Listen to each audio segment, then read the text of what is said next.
Quickly about me, my name is Jacob, and I am a Liverpool fan. So I heard you guys talking quickly about that. We are definitely just trying to figure out where we go from here. But that's not what we're going to talk about today. What I do is I help people understand how to get their next 10K. Euros, dollars, pounds, I mean, they're about the same. But really, it's understanding how you get a job that's paying you more through a big process of understanding the clarity, the visibility, and then ultimately closing out the opportunity. I used to work at LinkedIn. My job at LinkedIn was to help top businesses find top talent like yourself. But I had a realization when I worked there, and that is that regular people like you and me, we actually don't really get access to LinkedIn, the company. And so that means that there's a huge gap in understanding of how the platform is actually built. And maybe more importantly, how the paid tools that they use are built and why they would suggest you as a top candidate. And so I started working a little bit on the side initially on helping people until that became successful enough for me to be able to do this full time. Now, the session for today is I'm going to see if I can go as quick as I can. I want to make sure that you guys can ask any questions afterwards. So I'll try to make sure to give you some space to do that as well. But the session today, I really want to focus up on making sure to explain to you guys how you can access more ways to get a job. Because we all know that we can apply to a job. But the truth is that today, applications, like probably most of us have already experienced, it's very difficult to actually get a job when you apply these days. And that is simply because you are competing against way too many other people. And so our job now is to make sure that we don't just rely on one method to get a job, but actually get access to every other method. The main thing that I'm going to focus on today is how do we actually make sure that a recruiter finds us and eventually sends us a message so that we get approached for a job. So really the session today is going to be all about how we can make LinkedIn work for us. I'll share my screen and I'm going to explain today a simple exercise. Let me share the right screen. Here we go. I'm going to showcase a simple exercise that we can do to ensure that we are optimizing our profiles towards top talent or towards top companies. So before I start, if I were to search for project managers in Madrid, there are 86,000 results. So there are 86,000 project managers in Madrid. Can you write in the chat, please? How many of them do you believe would actually have words such as, I don't know, Scrum, let's say Agile, Lean, or anything like this? So in the chat, what percentage of project managers in Madrid would have Lean, Agile, or Scrum, or any similar title?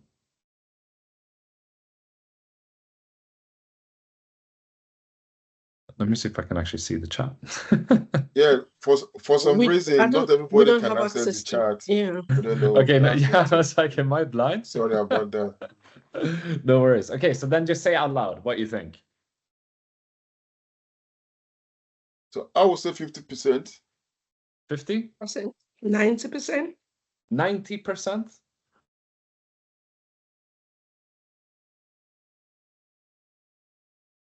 The answer is 20%.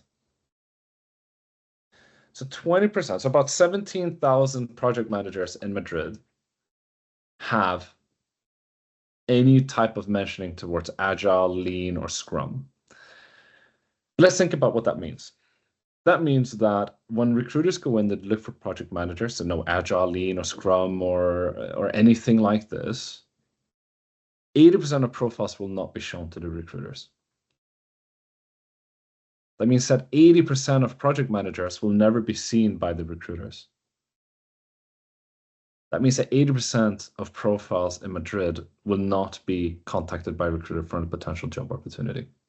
And that is simply because they are not bad people. They're not bad project managers. They just haven't added in the right keywords on their LinkedIn profile.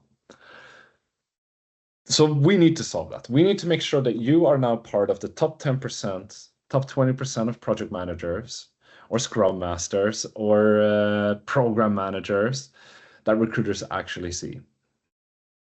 The way we do this is by just getting a little bit of clarity of understanding how we should actually be found by these recruiters. So I want you to create a document that looks a little bit like this. And we're going to focus on 3 things today. We're going to focus on job titles, we're going to focus on companies, and we're going to focus on skills and keywords. The very first thing that we can do is just to add in a short list of companies that probably most of us would think would relate to companies we'd want to work for. Most of us would most likely have a list of companies that we think of. So, I mean, it could be, let's say, Google, LinkedIn, Meta, Microsoft, Salesforce, etc. Okay. We start off by just filling this in. Then we need to start understanding, okay, what are the job titles that these people or recruiters at these companies would actually search for? Because the truth is, if I say, okay, personally, I was a salesperson, right? So I was an account manager. But between us, I'm sure we can think of 20 or 30 different variations of the title account manager. Because we might have account executive, we might have account director, we might have sales executive, etc. Then we can have prefixes like junior, senior, lead, global. We might have like postfix, so like locations like EMEA or LATAM or NAMER or anything like this. And if we create just all the different variations here, we've created easily 20 different titles. But every variation matters. And the thing is, we cannot rely on a recruiter to use every single variation, but we know that they will at least use the titles that they use internally. So if a salesperson at LinkedIn is called an account manager, we know that they're going to use the title account manager. So our job is now to identify what are the job titles that the companies where I want to work would use. So the way we do that is that we head into LinkedIn and we search for the company that I would want to work for. For example, LinkedIn. And I enter the company page and I go to a part that says people. Now the people tab shows us every single employee of the company, which is obviously something that is very, very good. Now, most people, when they are in the people tab, they go like this. Poof. They scroll past really quick. Do you see that? They go, wow, really quick. But actually what we have here at the very top are filters that we can use. Now, one of these filters, if I scroll just once to the right, if I use these arrows here and I scroll just once to the right, is what do they do? So I would use these to filter down to look at people at my dream company who would already be working in the type of roles I'm interested in. So for example, I used to work in sales. From here, I can now start identifying different types of titles. I think it's very important here to remember that we shouldn't lie. So while it would be great to say that I'm the country leader for Spain or I'm the regional sales manager or sales manager Iberia, if I'm not a manager level, if I'm not a country manager, country lead level person, it just doesn't really help me to add that because frankly, if someone then looks for me and I get into those lists around, country leader, country manager, the moment they have a conversation with me, they will realize that I'm not a relevant candidate. I don't have the relevant experience. And so more than anything, you will have wasted your own time. So we want to identify the titles that make sense for me. So we start identifying here. Okay, we have like senior account director. So I would copy paste and save this into my document. Then I notice we have account director here as well. I would have that in. I notice that we have, let's see what else we have. Account executive and senior account executive.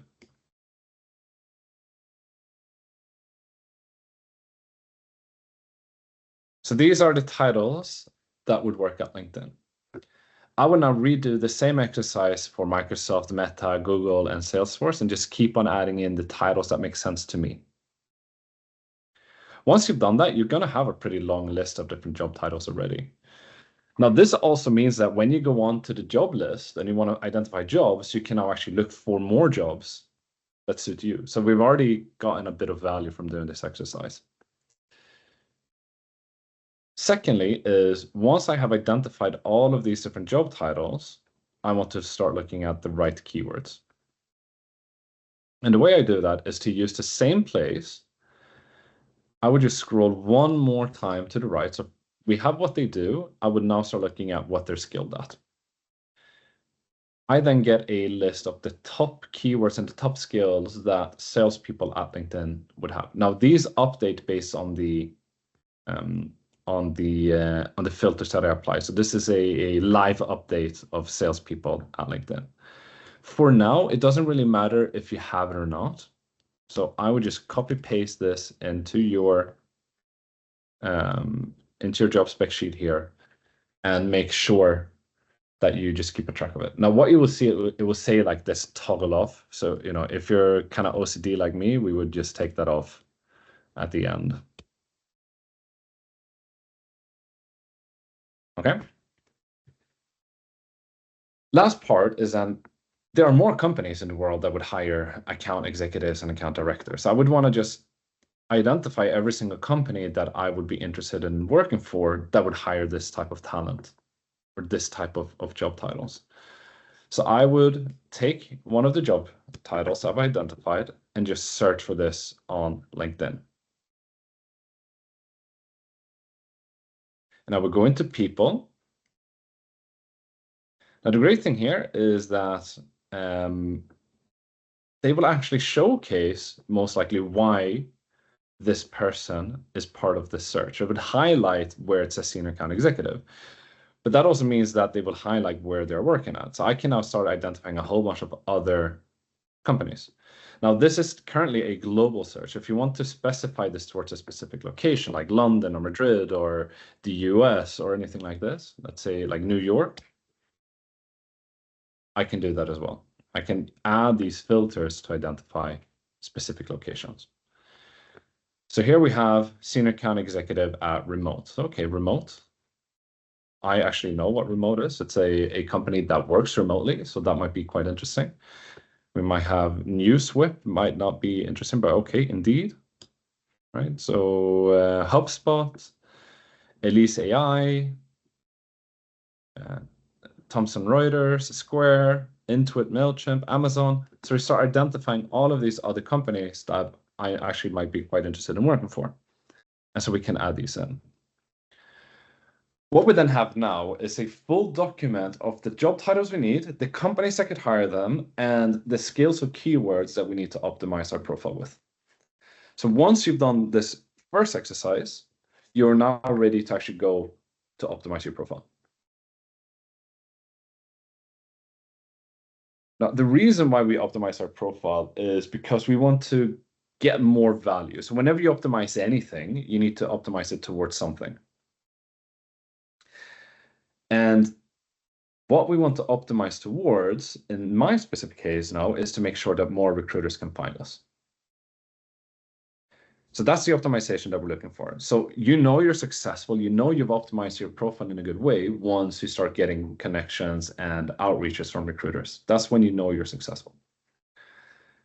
But first things first, we need to start optimizing the profile. First thing we look at are job titles. So very easily, we start going towards our experience and we start making sure that we have the right job titles in our profile. Now, I always get asked here, oh, so you want me to change the job titles? As long as you are comfortable doing it and as long as you don't lie, I think it's okay. I think it's okay personally to change. If my title at LinkedIn was Senior Account Director, I think it's okay to change that to Senior Account Manager. I'm not drastically changing what I'm doing. I'm just optimizing it towards what other companies would use so that they can hire me. But again, you should never lie. And if you're not comfortable changing these things, that's completely fine. Just understand what that means and understand that this is most likely the reason why a recruiter at your dream company does not find you, because you might have the wrong titles. So I'm not telling you that you have to do it. I'm just giving you the understanding of what it means if you don't. So the very first thing we do is we optimize our titles.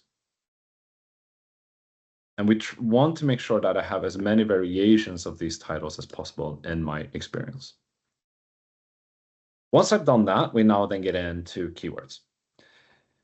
Now, keywords means that it can be written anywhere in your profile. So it doesn't have to be specifically in your job title or anything like this. It can be anywhere.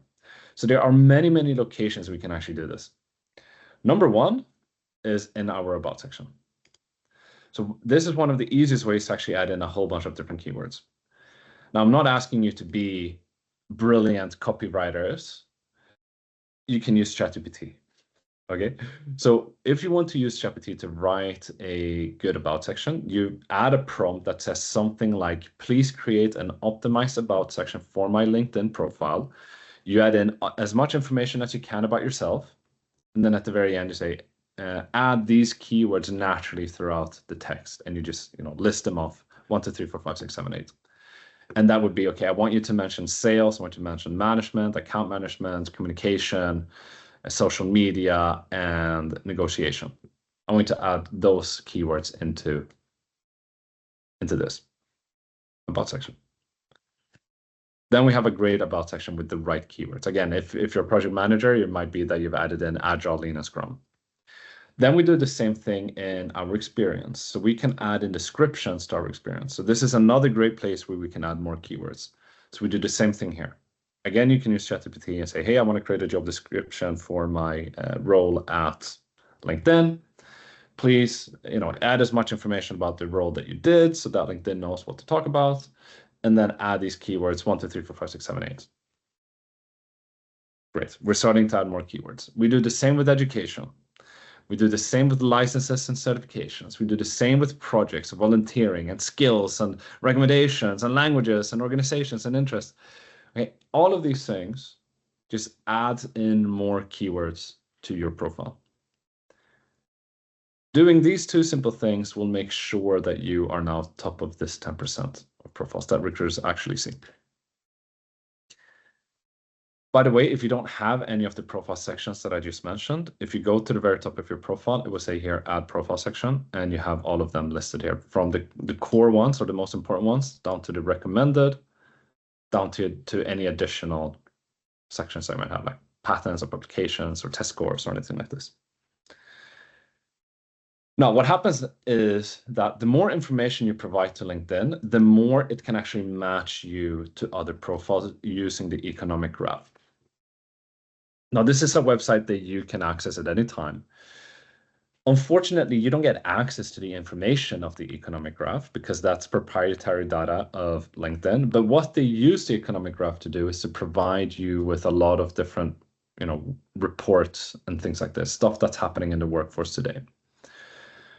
But what LinkedIn can do with the economic graph is to say, okay, if I can see that you are a project manager with 5 years of experience that have, this type of background, have worked at these type of companies, LinkedIn can say, okay, we know that there are 20,000 other project managers in the world that have gone through a similar process that you have done.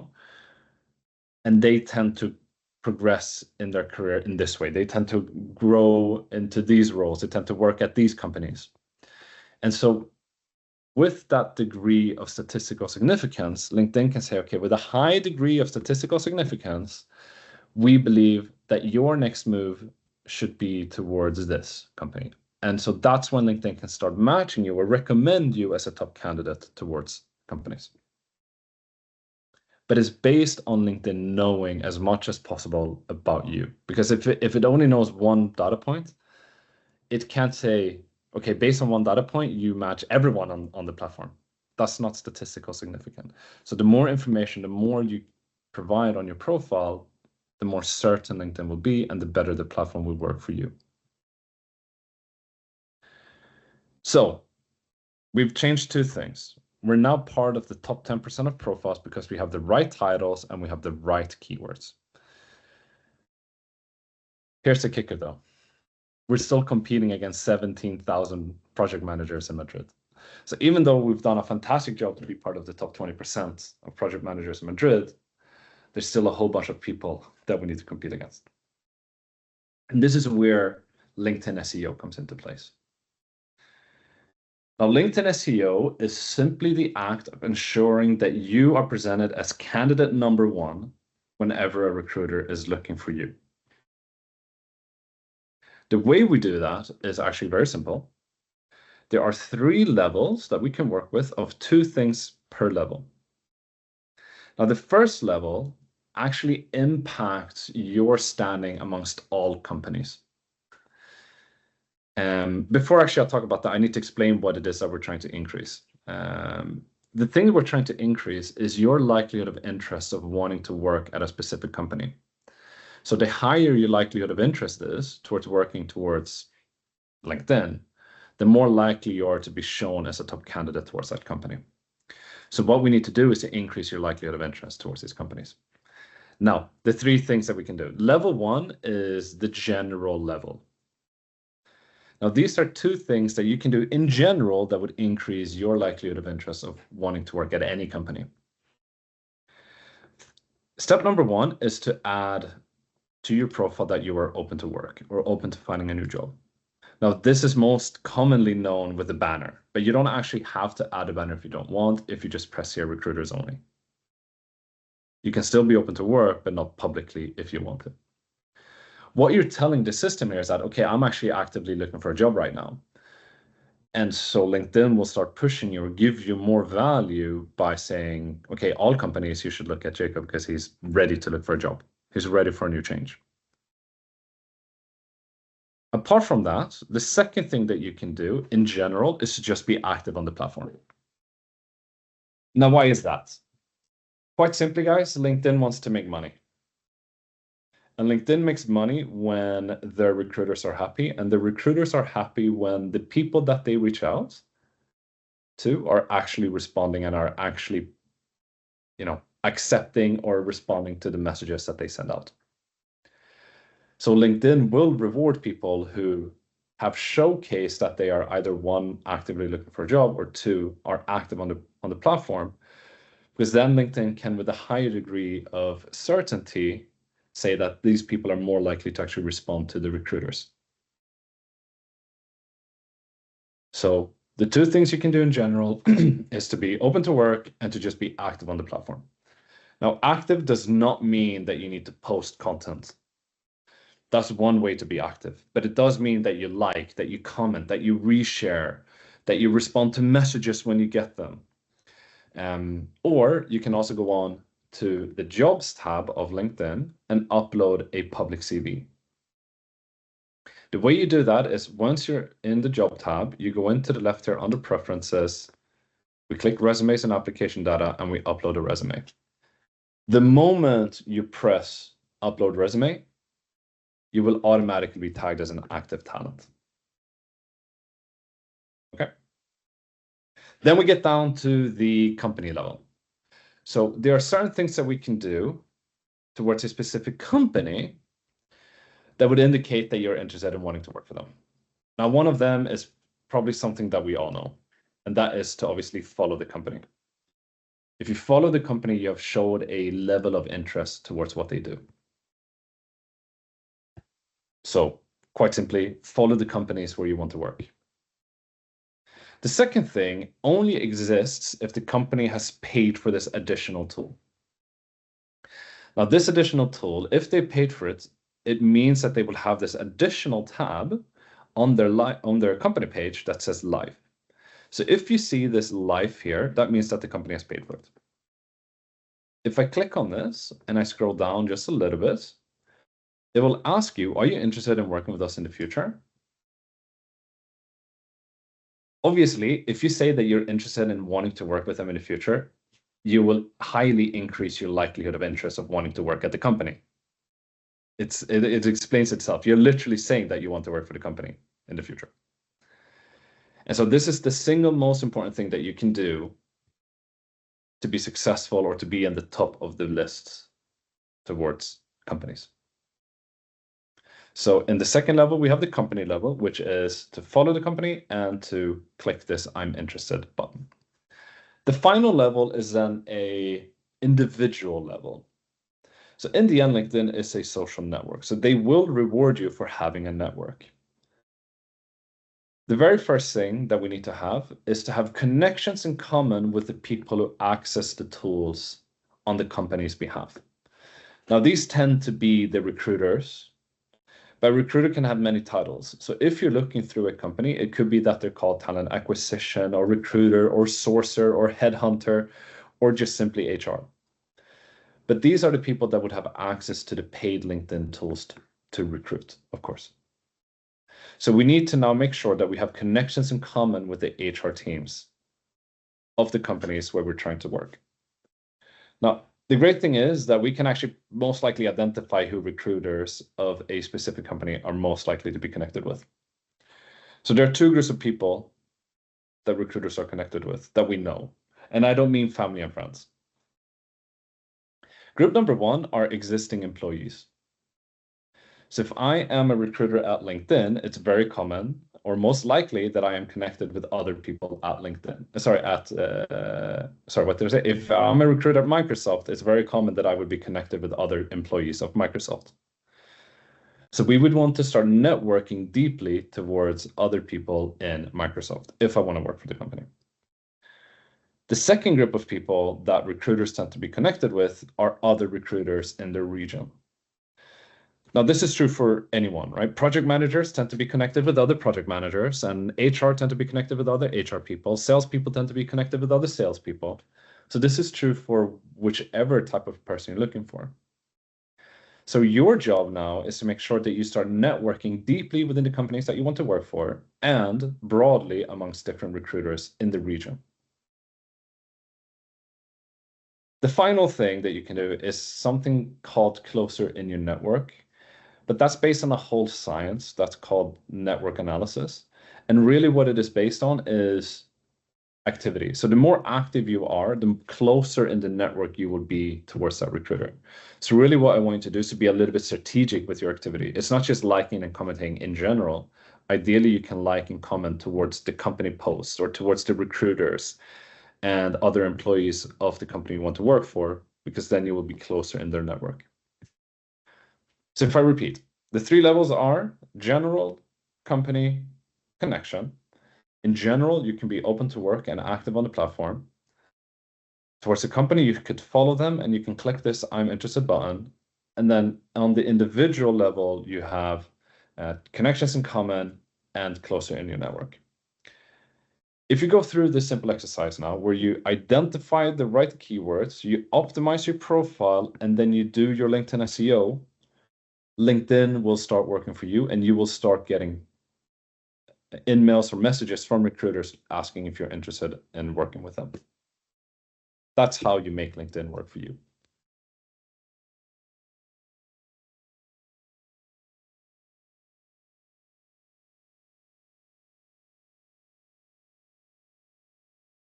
Questions?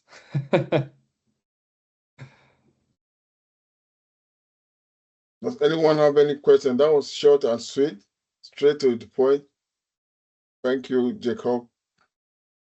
I know it's a lot of information, guys. Okay, so I know it's a lot to digest today. But really, it's just three things. Create a document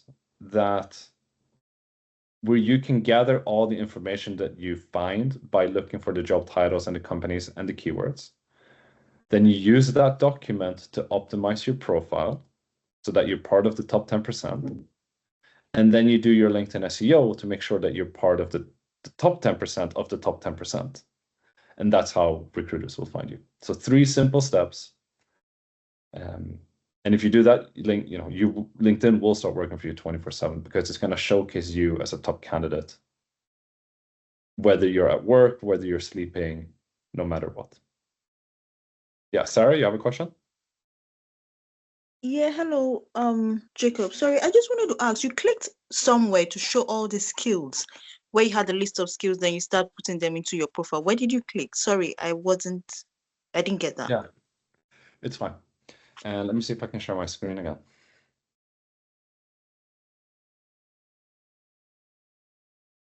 Can I share screen? Come on.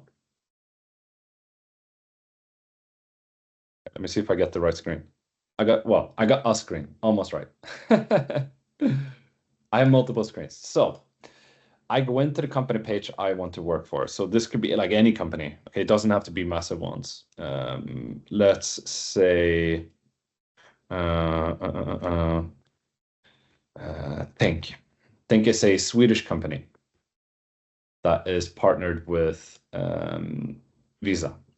So if I identify that Think is a company I would love to work for, I will then head into the People tab, and I will use the filters that appear here at the very top. And if I just press 2 times to the right, I will see here what they're skilled at. Now, like I said, this will update based on the filters that I add in. So if, I don't expect that their salespeople at Think know Java, right? So if I click in on sales, these skills should now update, which it does, right? Sales, project management, leadership, Microsoft, English, blah, blah, blah, blah, blah. Okay. Yeah, sorry, I don't know. Okay, thank you. Just another question. This is the pro version, right? I have pro, but what I've showed you, you do not require pro. Okay, thank you. So this anyone can do on the free platform. Yes, I believe all what Jacob has shown us can be done with the free version, with just you signing up on LinkedIn. Does any other person have any other question? Yeah, Sunday, you got something? Yes, good evening. Thank you for that section. So I just want to ask a question, especially for some of us that are from Nigeria. Let me just use the word Nigeria, where we have multiple skills and you are skilled in more than one thing. For example, I'm into project management and I'm into video editing. How then do you advise one to optimize their LinkedIn when you know that you're either looking for a video editor's job or a project management or a job in project management? Yeah. The most important thing here is that you need to get the keywords in. So if you have more skills, that just means you need to get more keywords in. So that means that you're adding more keywords or more skill, like the skills that we identify are the keywords that we need to get in, because it makes no sense to add in like sales, even though that's one of the top skills of most sales people. I'm not asking you to add that into this to the skill part of your profile. I'm asking you to add that as a keyword into your profile. So you should be able to quite easily like add in sales, right? Or project management or marketing or any type of other type of skills that you would have that might not always relate to just being super focused on like Scrum Master. Right? So it's just adding more keywords in that case.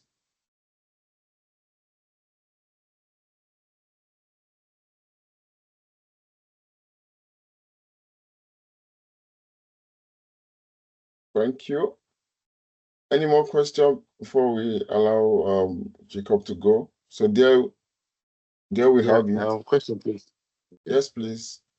Yeah, thank you so much, Jacob. Thank you for the insights.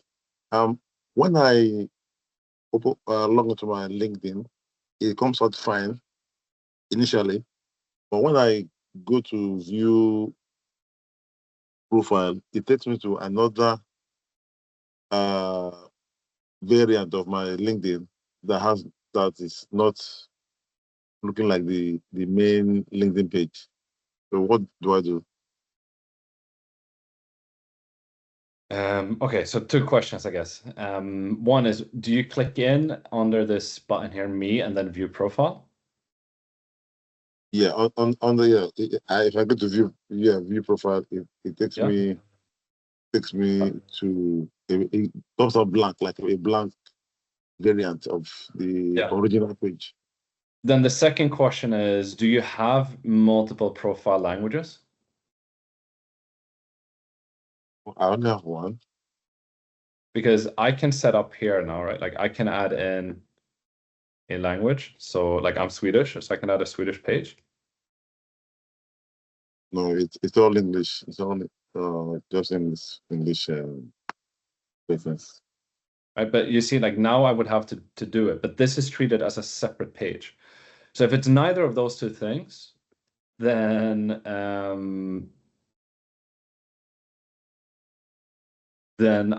honestly don't know what to say. You might have just a bug or something like this. Let me see if I have bookmarks. Maybe we can share a screen if it's possible. Wow. Watch it on my phone now, if it's possible. Okay. Do you want to share screen? Is it possible with my phone? I don't know. Let's see. Yeah, I mean, you should be able to share, but I don't know if you will be able to just like reproduce the error. What I would say is that what you can do is, I'm going to put it in link in the chat. Well, okay, we don't have a chat. I'm going to do this. I'm going to share a link with Tolulope, and you can maybe share it with the group. And this is a link that you guys can use to contact support.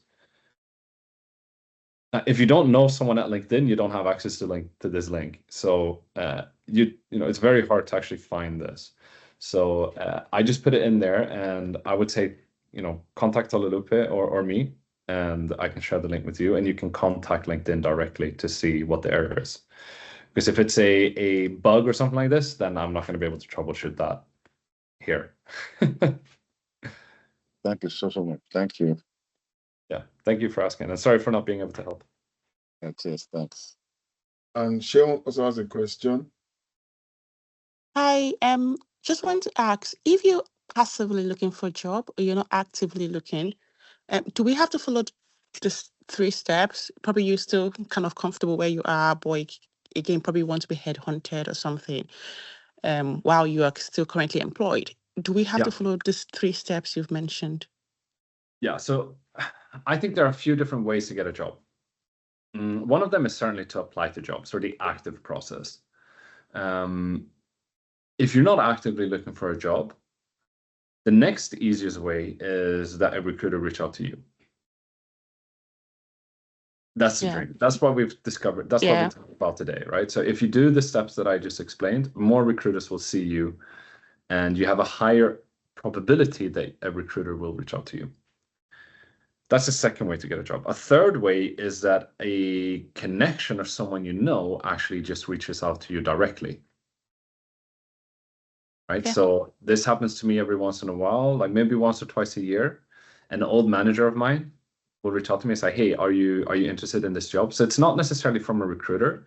It's the hiring manager themselves that reach out, which means that I'm very likely to get the job. Because they're not then going to bother with bringing in more candidates. They're not going to bother with interviewing more candidates, because if they just want to hire me, I'm just going to go through the process and then they give me the job. So that's a third way that we know the hiring manager, the decision maker. The fourth way is that you get a reference or referral. So all those 3 other ways are passive ways for you to get a job. All right. So you would want to maximize all of them, of course. And that involves networking, that involves optimizing your profile, that involves having key conversations with key people. All right. Thank you. Thank you. Right. Thank you, Jacob. Thank you everyone for attending this section. I'm sure with the tips that we've been given, those of us actively searching, if we try it, I'm sure we'll see improvement in our being contacted for roles. So there we go. Thank you, Jacob. And if you want to connect with me, or if you have any further questions, just connect with me as well. Yeah, I saw you sent. I saw. Thank you, Jacob. Yes, thank you, please. You can thank you so much. Yeah, you can contact. You can connect with Jacob on LinkedIn. I will share his profile there for those of us who can see the charts, and for those of us who cannot, I'm sure if you type Jacob, if you type his name, it definitely come out. There's only one, the whole name together. Yeah, very unique name. Very unique. Very unique on LinkedIn. Very unique, yeah. My wife complains about it, but it's the one name I've got, so I think we are maybe 9 Lundén-Weldens in total in the world. So yeah, and they're all family. So it's all my family. Right. So thank you once again, Jacob. If there's any other question, we can allow Jacob to go. I don't know if Larry is here for us to continue our next session. If not, we can call it a day